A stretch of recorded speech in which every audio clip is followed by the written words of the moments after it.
The history of a wildlife officer was first formed when there was a need for a person to protect the land and patrol for poachers.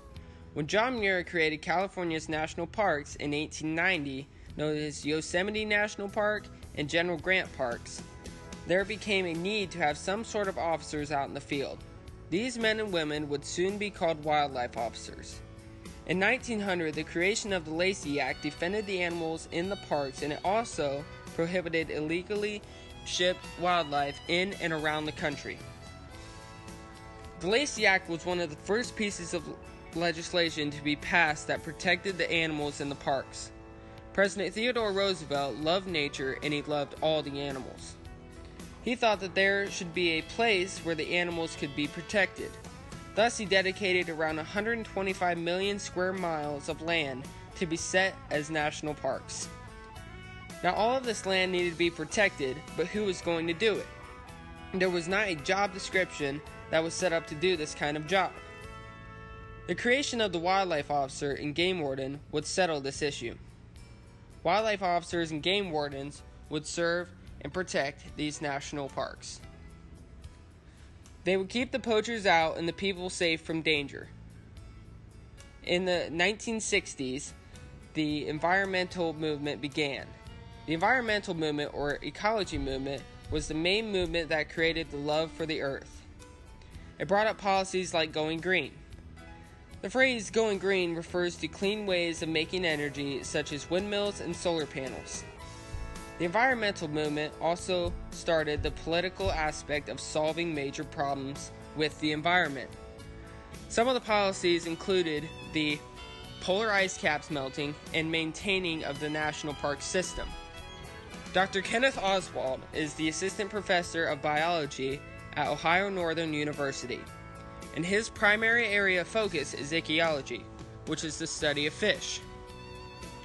Dr. Oswald said that some of the problems wildlife officers would be dealing with are poaching, dangerous wildlife, and the human interaction with the dangerous wildlife. These movements all led to the creation of the Endangered Species Conservation Act. The act protected all endangered species worldwide. Then later there was amendments that helped with the protection of the American alligator and the black bass. Wildlife officers are considered to be police officers. This gives them the right to arrest people and investigate suspicious activity. They can also take away equipment if necessary.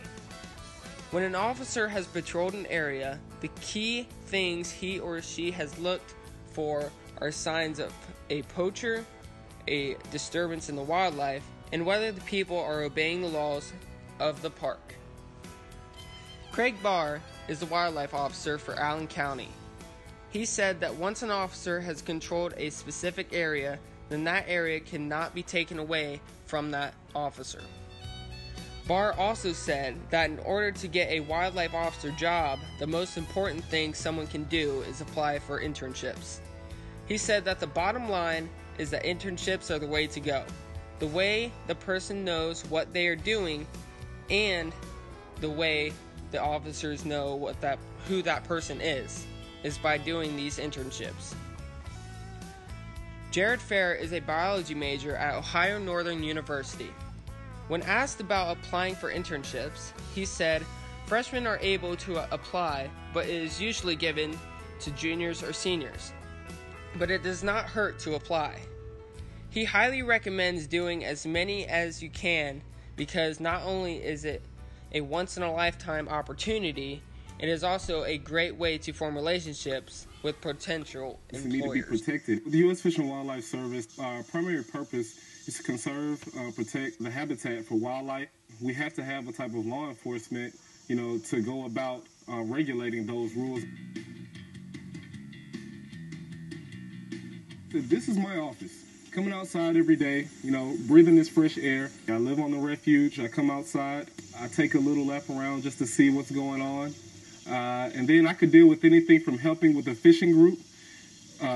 Kids that come on the refuge want to learn about fishing, archery, different things like that, hunting.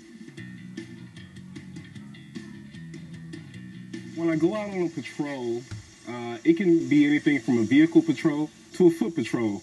On foot patrols, like I said, going out into the refuge, different areas of the woods, also different bike paths, just seeing what's going on, introducing myself to different visitors, making sure they're safe, making sure they're not lost, checking hunters as well as fishermen. And on a vehicle patrol, just making sure that everybody's going the correct speed limit. We have specific speed limits to make sure that no one hits wildlife.